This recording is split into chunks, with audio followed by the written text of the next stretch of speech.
Shastra says, the authority says, samasta-çästrair, samasta-çästrair. Guru is as good as God. Here in the Vyäsa-püjä, we are teaching, or they are doing, offering respect to Guru. That means they are learning how to offer respect to God. Many people I've seen and I've heard people say, oh, why are they offering? Prabhupada says this, if they're coming to offer respect to me, they're not offering respect directly to me.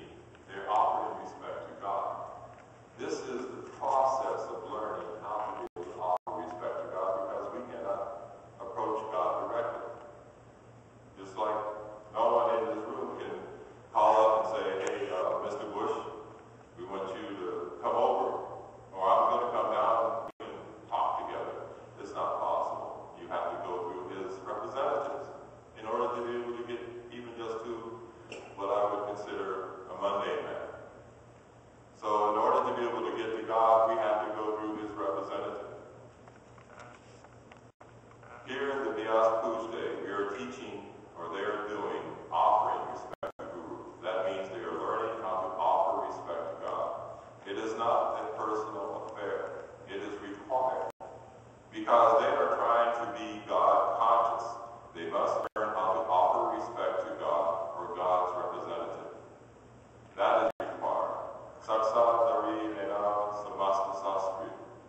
In the Sastras, Vedic literature, Guru is described as good as God. But Guru will never say that I am God. The disciple's duty is to offer respect to Guru as he offers respect to God.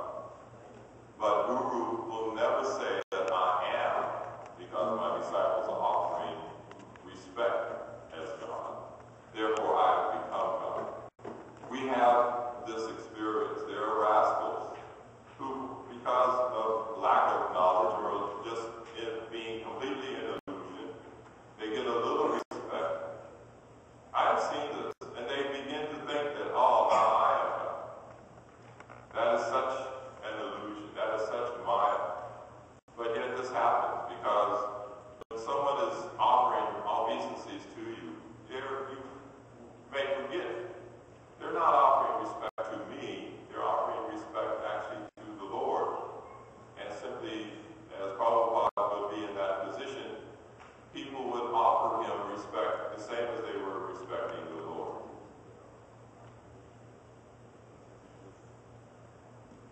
Because my disciples are offering me respect as God, therefore I have become God. That is what they think. As soon as he thinks so, he becomes a dog. If someone is claiming, trust me on this, this is the one of the realizations I've had. If anyone, I don't care who it is on this earthly planet, claims that they are God, they are actually a dog. A dog. Without any reservations, without any hesitation, they are a dog. They are no better than an animal. You should beat them with your shoe, drive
respect.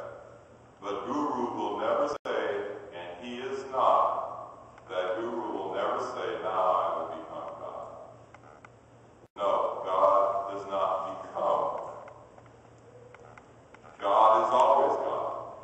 If someone says that by meditating or by sitting in a yogic posture that I will become God, and that I will become self-realized, that I have now become one with God, he is in complete and total illusion. He is a dog. Leave that person, get away from them, do not engage in any further conversation with that person, because as Lord Chaitanya said, by hearing that type of philosophy, you will actually lose your good accumulated devotional credits. We all have credits by being engaged in devotional service. This is the nice part. It is never lost. But they can become lost if one engages is hearing attentively in hearing the nonsense from people who are actually thinking that they have become God. And I remember at the beginning of our movement, particularly, we had a lot of young hippies. How do you remember? They would come to the temple and they had read some books, and they had learned a little bit about yoga, and they had picked up little pieces here and there, and they actually came after taking some LSD, thinking, I have now become God. But yet at the same time, we just look at them and say, well, you're a complete delusion. But we couldn't even discuss an intelligent conversation with them, because once one realizes and thinks that they're God, there's not really much else to say to them. But like I said, we would just be kind. Hopefully some of them became devotees. Most of them just went off and don't tell them where they are. Well, where they are, if they're still alive, that's where they're at. God does not become God. God is already God. You don't act like God. God was God when he was 3 years old. As a matter of fact, the Jadhavacarya, if all of you who know the story, and you're from India, so you know Jadhavacarya's story. And it was so wonderful that Lord Krishna appeared first in the form of Vishnu form. And I've heard many people say, well, this is wonderful, because when you argue with somebody who believes that Krishna was actually an expansion of Vishnu, we accept. Yes, that's right. He first appeared as the four-armed Vishnu form. And before that, the four-armed Vishnu form appeared Garbhadaksha Vishnu, Vishiradaksha Vishnu. So, where is the Mahavishnu? And where did the Mahavishnu come from? The two-armed Shamasundara, Vishnu, Krishna form. Actually, he comes from Baladev, Balaram. That is actually the expansion form of the Lord. When Krishna wants to expand, he develops his expansions directly from Balaram. That is why we have to approach Balaram before we can even think about approaching Krishna. We can't approach Krishna directly, because we're approaching Balaram. Balaram is the expansion of all of the different forms and manifestations that we see in everything that we exist. That expansion is also the Paramatma.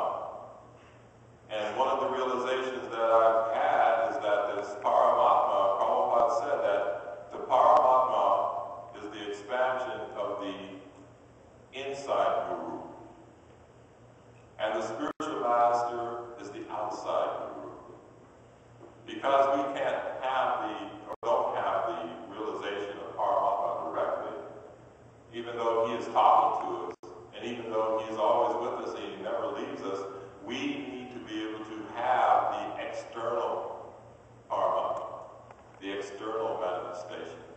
It took me a long time to be able to understand some of these things, because, see, I couldn't appreciate who Prabhupada was. It was impossible. Because I remember as a young boy, just like Hari at that time, a little older, I always said, well, if I could be anywhere in the world at any particular time, I would like to have been there when Jesus existed, so I could have seen